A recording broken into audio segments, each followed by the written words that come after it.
Hi, and welcome to another edition of Tarvalon Talks. I'm Veri, and I'm joined by Adolla and Fenya. Today, we're starting to cover some of the minor characters in the Wheel of Time series. We'll each be picking out some of our favorites that intrigued us and made us want to dive a little bit deeper into their lives. This is a spoiler-heavy episode, so if you haven't read the entire series, please save this episode and come back to it later. So I think we're going to dive in, and I'm going to go first. So the lesser character, the minor character that I chose was Olivia, and this is Alivia. She does not show up in this series until Path of Daggers. So much later in the series. But she is, for those of you who may not remember, because she does show up so late, she is a former. Okay, I'm going to say this word. I'm probably going to mispronounce it, so please be kind. She's a former Damane. That's how I pronounce it, for what it's worth. It's either that or Damane. I've heard it either way, but I think Damane is the probably the closest. Okay, all right, good. So I wasn't too far. Can I have a quick interjection and ask what number is Path of Daggers? Because I don't know book titles. That is a really good point, Fenya. Was that before or after Winter's Heart? Before. I get Knife of Dreams and Path of Daggers mixed up. So it's probably 6 or 7. I think Lord of Chaos is 6, and I know that because I'm going to be talking about a character who shows up there. Okay, yes. It goes A Crown of Swords, Path of Daggers, Winter's Heart, Crossroads of Twilight. So Path of Daggers is number 8. Okay, thank you. Yeah, no, and thank you for calling that out, because I probably should have taken that into account. All right. So some of this information comes from the book series. Some of it comes from the Wheel of Time Companion, and some of it comes from Origins of Wheel of Time. So Olivia is a former Damane from Shanshan. She was enslaved when she was about 13 or 14 years old, and she has been a Damane for 400 years. So at the time that she exists in A Path of Daggers, she is 414-ish years old, which makes her one of the oldest living people during the Third Age at the time that this is all going on. What we also learn about her is that she is the most powerful female channeler in the current age. The only 2 women who are more powerful than her is Lanfear and Semirog. And as we know, those are both Forsaken, and they lived thousands of years before she did. Now, yeah, they exist in when all of this is going down, but outside of those 2, she's the most powerful channeler, making her more powerful than Nynaeve and Cadsuane and Elaine and Egwene, of course. And what is a trait about some of the more powerful channelers is that they are able to reproduce weaves after only seeing them once.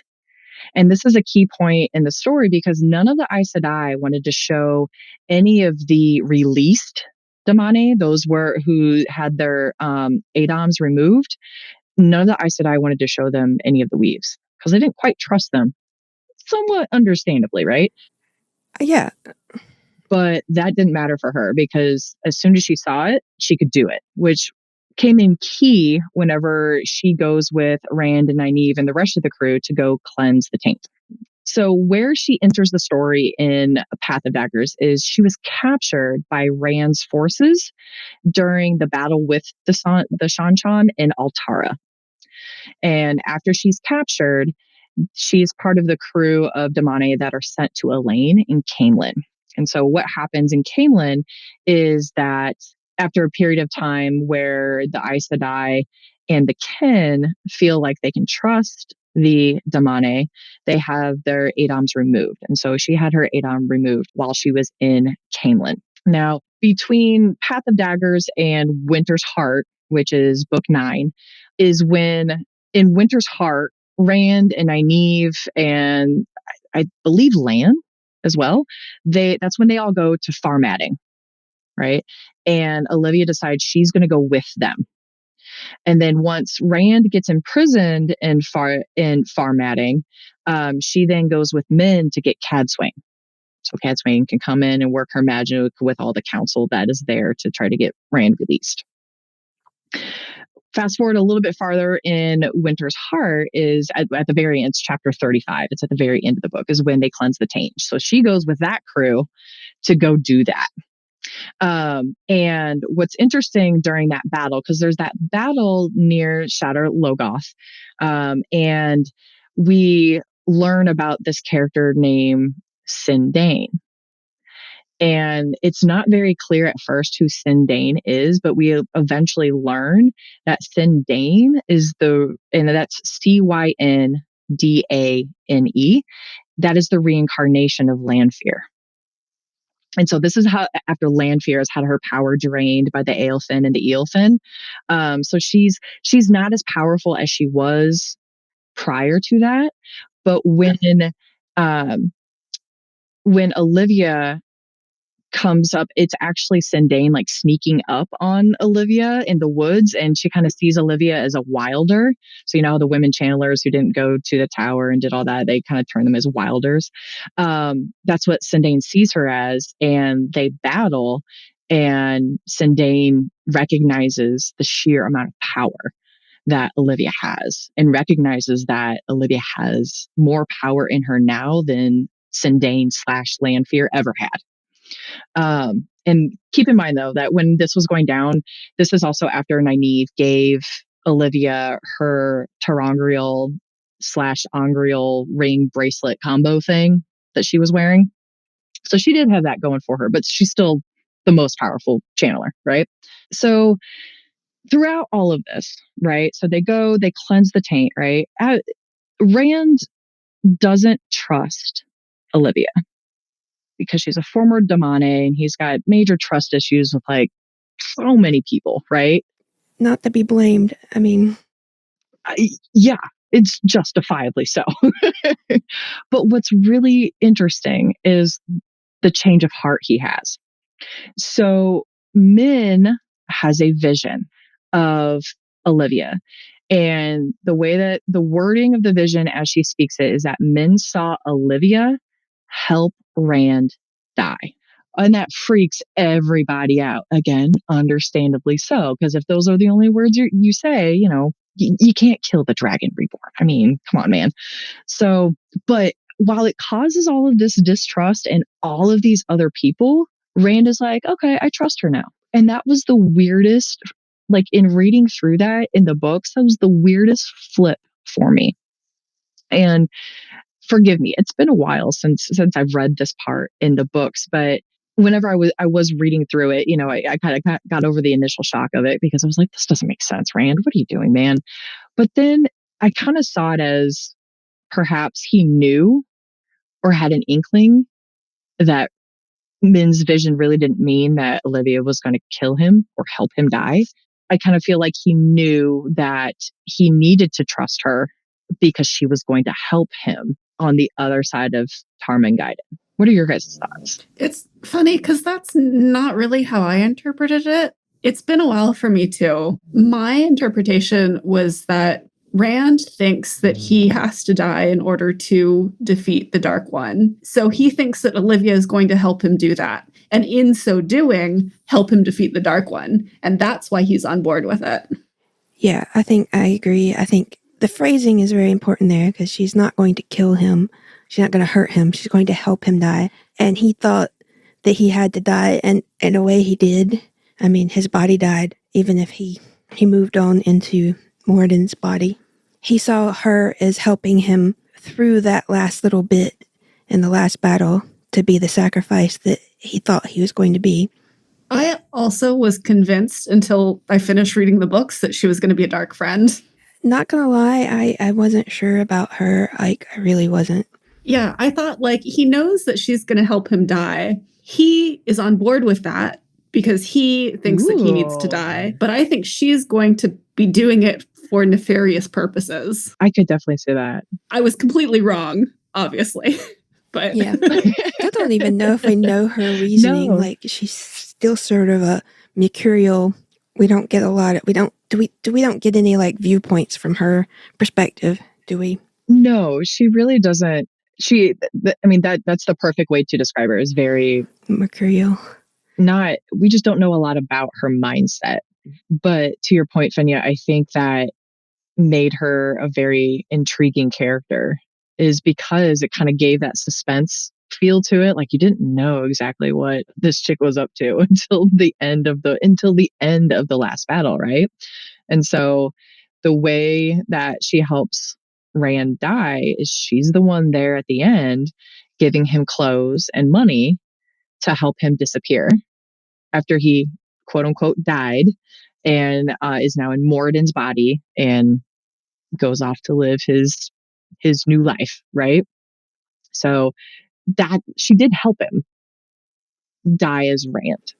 And maybe she did something else too in that process that we don't know for sure, that wasn't in the notes and didn't end up in the last book.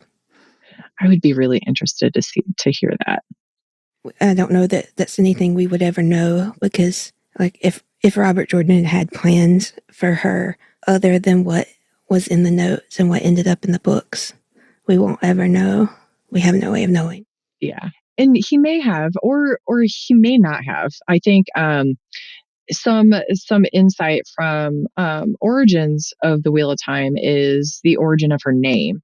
Alivia sounds like Olivia, Olivia. So it was chosen by Robert Jordan from the olive branches. So you extend an olive branch as a symbol of peace, right? Peace and victory.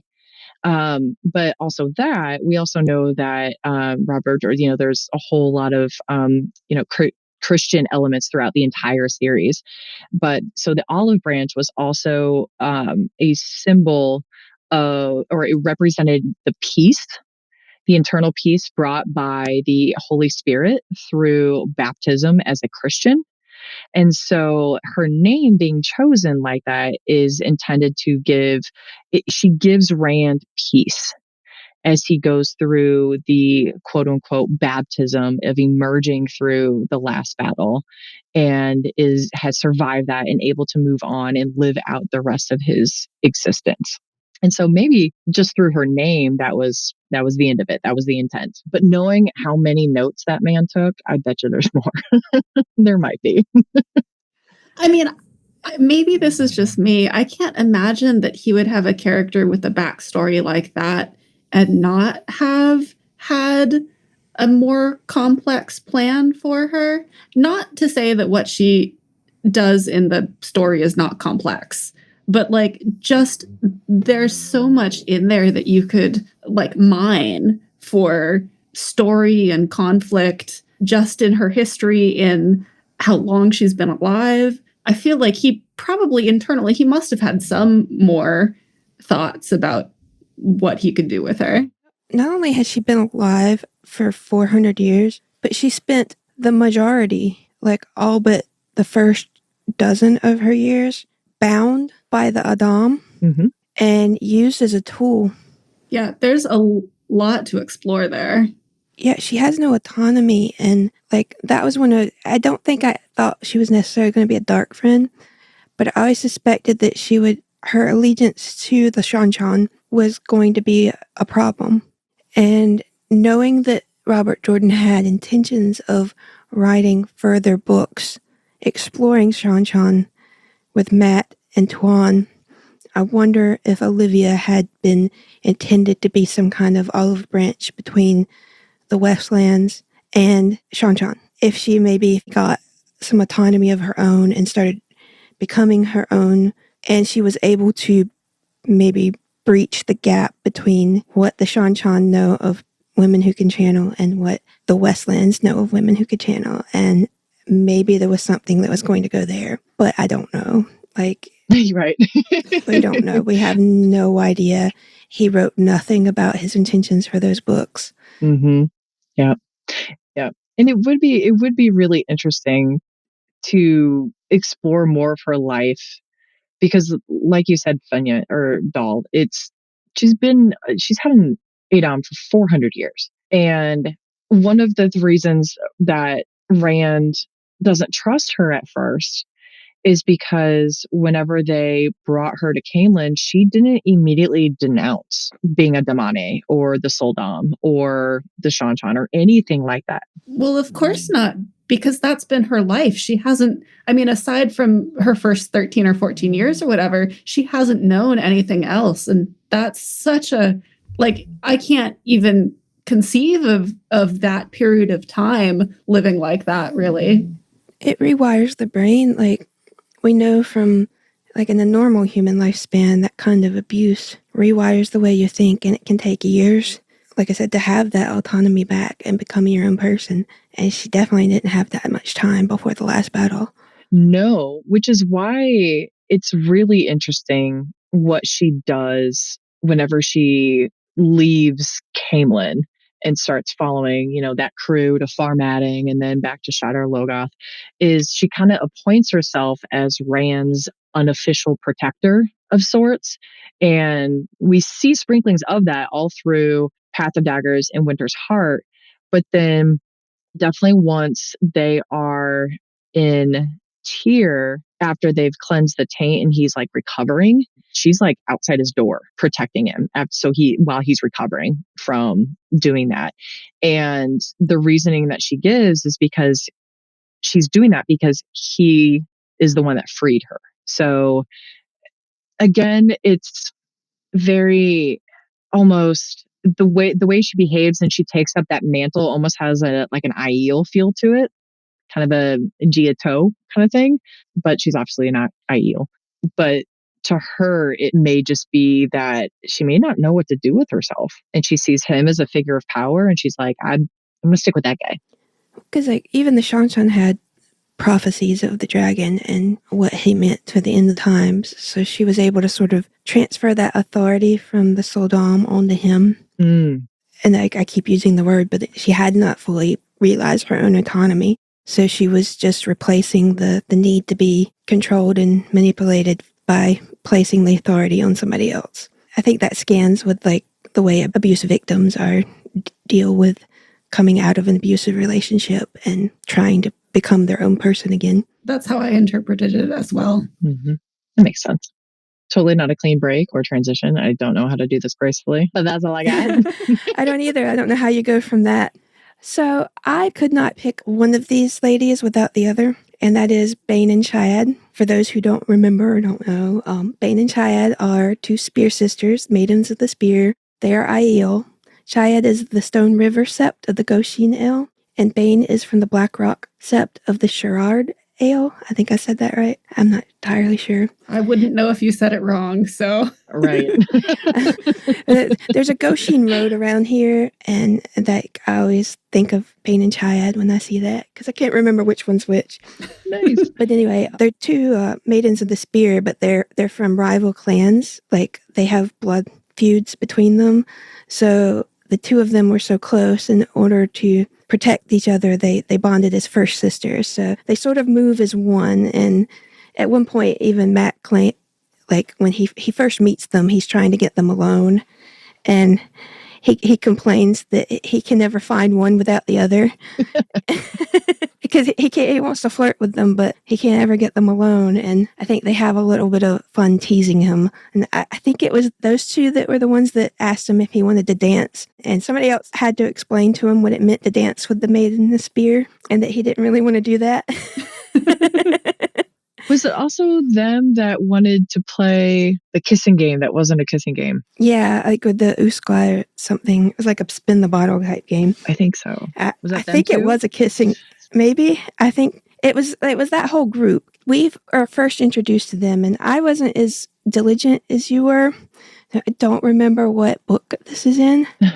But they came over the spine of the world searching for the Karakarn because they had heard the rumors that he had returned and they were looking for him. And they encounter Egwene, Elaine, and Nynaeve when they were out doing whatever the Wonder Girls did at that point in time.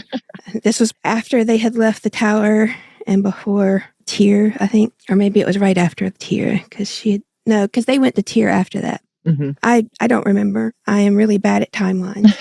But they were in a group with Veriendha and a couple of other maidens, and one of them was injured, and they were seeking help because they were lost, and they sort of surprised our Wonder Girls, and they became very close at a point in time with Veriendha. Bane and Chiad became close with Fenya.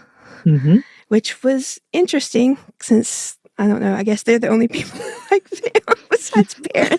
I was going to say, presumably Perrin likes his wife. Yeah, I guess he does. Sometimes I wonder. Sometimes I wonder if his wife likes him. That's also true. So they start following her around and become her own little maidens, especially when they get captured by the Shido. And when they're captured by the Shido, they both become Gaishan. Well, I guess they all become Gaishan, but Fail really shouldn't have been because she's not Aiel. She doesn't follow Jito, and they were not happy about that. But because they kept their own honor, they would happily become Gaishan. But before that, they also met up with one of the other Aiels that was running around with Matt, and that was Gaul, when they went to the Two Rivers. And I guess he went with Matt at that time. He was with Perrin, right? Yeah. Yeah. And I think Gaul had a little crush on, I think it was Chiad or Bane. I'm getting them mixed up again. I can never remember which one's which. They are kind of interchangeable. They really are. This is why I can't talk about one without the other. They are like, they're so close that they are the same person almost. And it's Chiad. Okay. Mm-hmm. Oh yeah, it is in my notes that he falls for Chiad. And he keeps waiting for her to make a bridal wreath, which, if you know the Aiel, the woman asks, especially the maidens of the spear, because they have to give up the spear to bed a man, are going to lay a wreath at the man's feet. And of course, Chiad isn't going to do that for Gaul unless Bane does it with her. But anyway, they get taken Gaishan by the Shido, and then they come in, and Gaul and the band with Matt come in, and Matt and Perrin come in to rescue them. Gaul ends up rescuing both of them at some point throughout the battle with the Shido, and kills the woman, or the man or woman who took Bane, or one of them. So she becomes Gaishan to him automatically because the obligation transfers to him as the victor in that. It's an Aiel rom-com. It is. It is. It was like a rom-com. Now the two of them are like purposely, like almost maliciously being subservient to him to the point that he's like not sure what he got himself into. Like they're just like falling all over to like, is this how you like it? Or is this good? Are we good guy, Sean? He's just like, stop. But I love those two because they're like, I don't think they're like integral characters, but they offer such good comic relief. They are comic relief, and like you said, it's like a rom-com. I mean, if Amazon ever wanted to expand Wheel of Time into like an extended universe, I think there's an argument there that they could make this into like a rom-com to draw in the rom-com viewers, get them kind of like dip their toes into Wheel of Time. Oh my God. So it's a rom-com sitcom a la Friends. Mm-hmm. And so we have Bane and Chiad and Gaul, but then we have to bring in Matt somehow. He's Joey. Yes. Matt would be Joey. Oh my God. Perrin would be Ross, and Fail would be Rachel. Oh my God. They were on a break. They were on a break. They were totally on a break. 100%.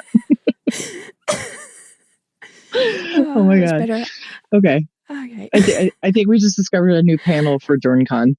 We might have to pitch that one. Maybe next year. There you go.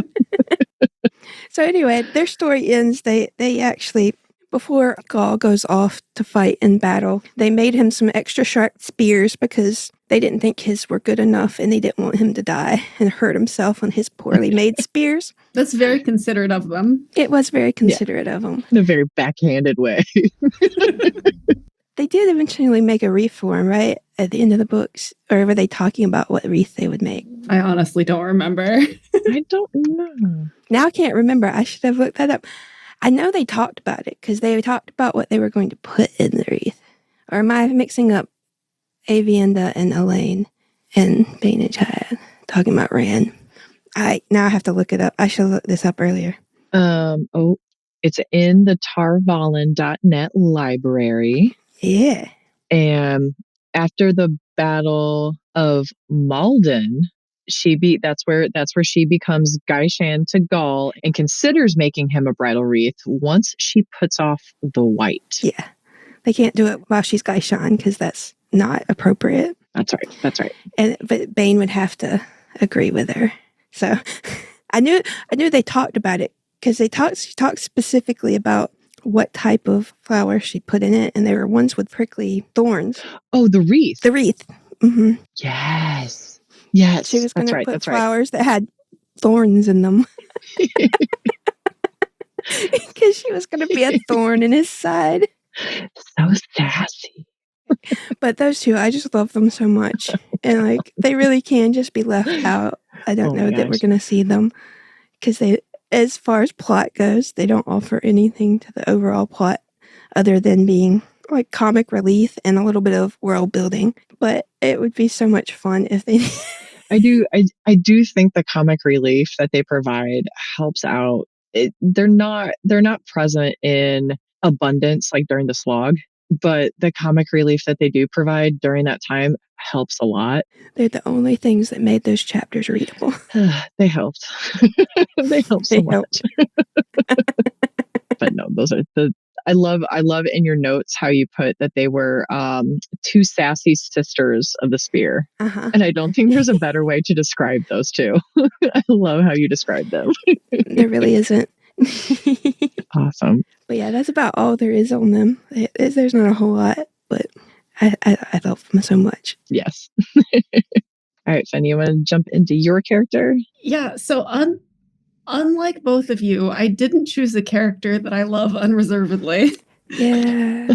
I chose a character that I have really mixed feelings about, namely Tylon. She is the Queen of Altara, the capital of which is Abu Dar, and I'm going to be very honest. Until I started looking up information about her for this episode, I did think Abu Dar was the country. So, if I remember correctly, her power does not really extend that well past Abu Dar. Yeah, I got the impression that she was mostly contained to Abu Dar, but also, again, still, I thought Abu Dar was the country and that it was not part of a larger place. So you can see how well I read those books. I think the people of Altara might also agree that she's the queen of Abu Dar. But yeah. Yes. So she first appears in Lord of Chaos, which is book 6, I believe. Her last appearance is Winter's Heart, which is book 9. She has one living son, Beslin, about whom she cares very much. She has a couple of dead children who don't really focus or appear in the story at all. So I'm not going to mention them beyond this. In order to ensure that Beslin succeeds her on the throne of Altara or Abu Dar, she agrees to swear fealty to the Shanshan, and so she starts painting her nails. I don't think she ever gets around to shaving her head, but she starts going through those motions. And now, trigger warning, we are going to be talking about sexual assault. So if that is something that you are uncomfortable with listening to or have no interest in listening to, we completely understand. It's a heavy topic, and you probably will want to skip probably the rest of this episode because I don't think there's going to be any content after we talk about Tylon. So the reason why I wanted to talk about her is because, like I said, I'm just really conflicted about her.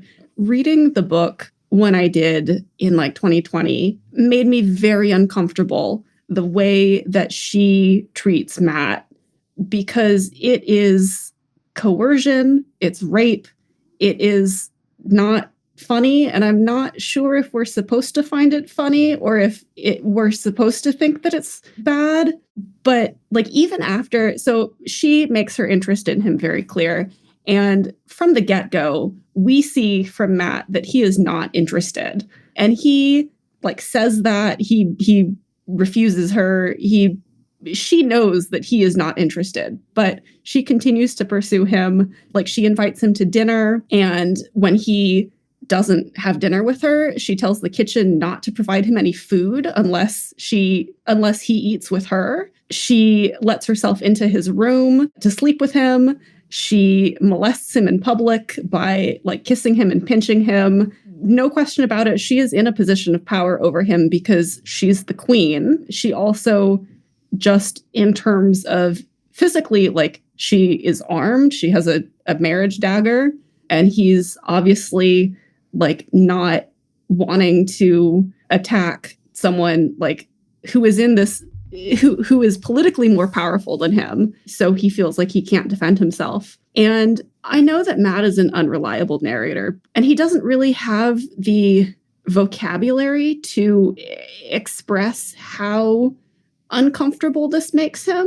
So we don't really like get that. It's very conflicted, I think, his perspective. I will admit, like, when I first read them 20 some years ago, I felt differently than I do now. Like reading them again, because the way we talk about consent and sexual relationships and power dynamics has shifted so much that I think that it's a conversation that had not happened yet. And I don't know that it was intended to come off the way it did, and it does. Yeah, I like when these books were written, definitely the portrayal of male rape in media was very different, and it was played for laughs, really. Like it wasn't a thing that we as a society thought about. I did read a really interesting discussion or analysis of these scenes with Tylan where the poster was making the argument that, in fact, Robert Jordan was actually making a commentary on this. And he was using this situation to show that this is not okay. I'm not sure how convinced I am, but I like the thought. I like the idea that was what his intentions were. I don't know that his mindset would have been there at that time period. If he had been around today in writing them, I think maybe I would agree with you. Because I certainly think had he had those conversations the way we have had since his passing, he would agree. Although the argument, I guess, could be made that not saying the series is not without its problems, because it has issues, but Robert Jordan was also ahead of his time in several of the topics and the way that he wrote his characters, and especially the female characters. Again, not perfect, but he did write his characters in a much different way. And so I think it's plausible that the poster that you read about, Fenya, it could be commentary on that. Because like you, Doll, whenever I first read it, it did not bother me as much as it now does. If Jordan did write it as a commentary on yes, you have all of these extremely powerful women, both female rulers in addition to Aes Sedai, and thus far they've all been painted as, for the most part, minus the Forsaken, benevolent, right? Regardless of gender, not everyone in power is going to be benevolent. And so he could have been providing some insight into, yes, here's all this goodness over here, but there are also going to be women who abuse that power. And this is the vehicle he chose to show that, unfortunately. I could also see him like wanting to use this as an attempt to portray that message and just not being successful, because whenever this book came out, I didn't look at the publication date. 1994. Well, Lord of Chaos came out in 94. So 94 to 2000, which was when Winter's Heart was published. Presumably he wrote Winter's Heart, a year before it actually came out, at least. He wouldn't necessarily have the vocabulary to talk about it because we weren't having these conversations. Yeah. And I think there may be some truth to it, if not like in the way that we view it now. He was, and most of Wheel of Time is turning the power structures of our modern society on their head and examining them. So even if he wasn't explicitly saying this is an example of how we mistreat women as men in power, he was at least mirroring what happens a lot of time to women when men have power over them. If not consciously making it as a critique, at least he was mimicking and mirroring it. Because when I first read it, it played off more in the same way I used to view something like Pepe Le Pew when I was growing up. It's literally just the same. And growing up, it just seemed like a silly little cartoon skunk chasing a cat that didn't want his attention. As an adult who's gone through and had these conversations and broken down the ways that these cultural cliches stick in our brain and our psyches, I understand now that it probably led me to put myself into situations where I didn't have agency over myself when I was in similar situations. And that's not healthy and not good. But we weren't having those conversations in the 90s. Nobody ever said that to me when I was growing up. So I didn't know, and I didn't know that I could stand up for myself, and I didn't know what to do at that time period. So, like, now looking back on it, I can't watch Pepe Le Pew. It's gross. And in the same way, I can't watch Tylen and Matt or read about Tylen and Matt without feeling the same way. And it is putting it on its head. So, like, even if it wasn't necessarily his intention, I think there was a little bit of that on, like, flipping it on its head. And it was maybe intended to come off as a little bit lighthearted, but it is more deeper than that. And to Robert Jordan's credit, I think that if he was writing it today, it would have been very different, and it would have been much more explicitly a bad thing rather than played for laughs. I absolutely agree. Like, I do think that he tried to be thoughtful about what he included in the series. And he wasn't always successful, of course not. But I do think that this is one aspect where he would have written something very different if he was writing 20 years later. Absolutely. 100%. Everything I know about the man, I only met him twice, and only as a part of a larger group. I never had any personal, but having heard through my relationships with Maria and Harriet and Alan, the kind of man he was and his family, because he just would have, I think, had we have had those conversations, or if he had been written them today, he would have probably been where we are now, and we would have had a different perspective. I think we maybe have gotten a little less of ambiguity from Matt's point of view and a little more explicit how he felt about it. Because in the end, I don't know that Matt necessarily didn't want it. I just think it happened in a way he was uncomfortable with, and he wasn't fully able to express it. Like, it's hard to know without saying, because in the end, he did miss it, but how much of that was because he actually wanted it and he was being unreliable in his head, or how much of that was the, what do you call it? Like Stockholm Syndrome? Yeah, Stockholm Syndrome. Yeah. My impression, and Matt is a very unreliable narrator, so your mileage may vary here for sure. My impression is that he did not want it, but he did form a relationship with her, not of his own volition. And he cared for her in some respects. He certainly didn't want her to die. Absolutely. Which I think we can all agree with. And he certainly didn't want her to die in the horrible way that she does. But I don't think that that's because he genuinely had any interest in having this relationship with her. I think it's because he had been in forced proximity to her, and he had very mixed feelings about that, as one does. Yeah. Let me ask you guys this question. Do y'all think that if Robert Jordan was writing this today, and this is total speculation and totally trying to dive into the mindset of the author, right? Do you think he would have made it more, not graphic, but like what you were saying earlier, Doll, about just more explicit about the intent? Or do you think he would have just written it out because it's such a taboo thing? I don't think he would stray from the taboo. I think he would have been more careful about how he wrote it.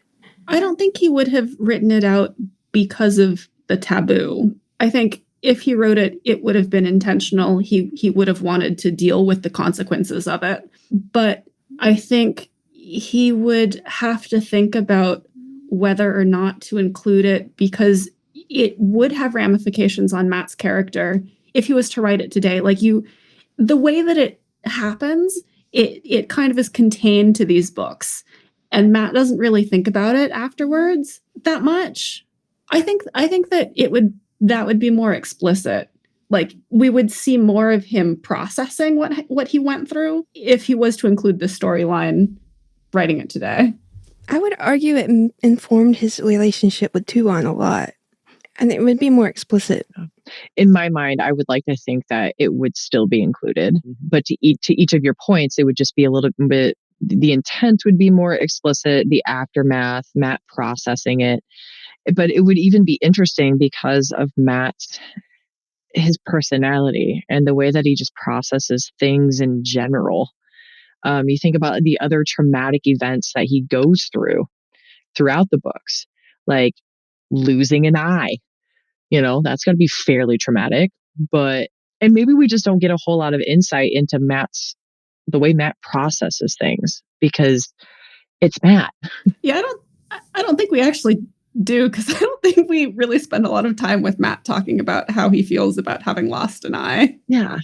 No, and after this happens, he's only in one more book that Robert Jordan wrote because like the building fell on top of him, and then we don't find out for another whole book what happened. So after that, we get the Knife of Dreams, and then that's when Robert Jordan died. So a lot of that processing wasn't necessarily fleshed out if he had any plans for it. And I think even Brandon agrees that he did not handle Matt very well. I feel like when Sanderson took over, it was a brand new Matt. It was a completely different Matt. Yeah. He's even said that in interviews that he did not get Matt right away. And if he could go back and redo anything, I think he'd redo Matt's point of view because he didn't fully understand him. I don't think he can because Matt is like the polar opposite of Brandon Sanderson. Like in every possible way. I was going to say, I would be really interested to see Sanderson's like redo on Matt. One, because maybe I might actually like Matt now. But two, to exactly what you just said, like Brandon Sanderson trying to write Matt the gambler, right? I don't know. That'd be really different. I just know that when I got to those books, I spent a lot of time texting Dianna saying, what the fuck is Matt doing right now? This is not the Matt that we have come to know. Matt doesn't know at this point. No, and there are certain scenes that I think aren't as obvious who wrote them, because I do know that like there are parts of the books that were wholesale lifted from the rough drafts from Robert Jordan that people might be surprised were Matt point of views that they thought were Brandon's, but I think they were rough drafts, and I think that the editing of them is what lost the character of Matt and made him so different. Like, I don't know that we'll ever know how much of it is the difference between Brandon not understanding Matt and what happened in those books leading up to it that changed Matt forever. Because I think there is some of it that I think he did change permanently from everything that happened. I mean, how could you not? It would change you. I would have liked to see a more, I guess, direct correlation with that. And I think we lost that. And I don't know that it would have happened if Robert Jordan had finished his story arc, but I don't think we would have gotten it with Brandon, because I don't think Brandon has the experience to understand or process those kinds of subjects. Like, I'm not saying he's an innocent little boy, but like he grew up in the Midwest. He's had one relationship, and he hasn't had to deal with the kind of trauma and very different life experiences. A very different life experience than Robert Jordan had. Mm-hmm. So, like, writing from that perspective of a war vet dealing with the loss of his eyes, dealing with assault, and the dealing with betrayal from someone that had authority over you are not in his wheelhouse. It's just he doesn't have the experience to write it. So that was my thought on Tylen. All right. So whoa, we went from Goofy, Bane, and Triad to that. I love that you picked Tylen to talk about, Fenya, because it is different going from Bane and Triad to Tylen, but it's just a much deeper discussion. Yeah, when you said talk about a character, a secondary character, that's immediately who my mind went to, because I have these very complicated feelings about her plot line with Matt, how that all, intersects, how it was written. And so more than any other secondary character, Tylan is the one that I linger on. Yeah, no, it's an interesting storyline that did not get the justice it deserved. Like, not because Tylan is a particularly likable person, but I think there are certainly interesting dynamics there.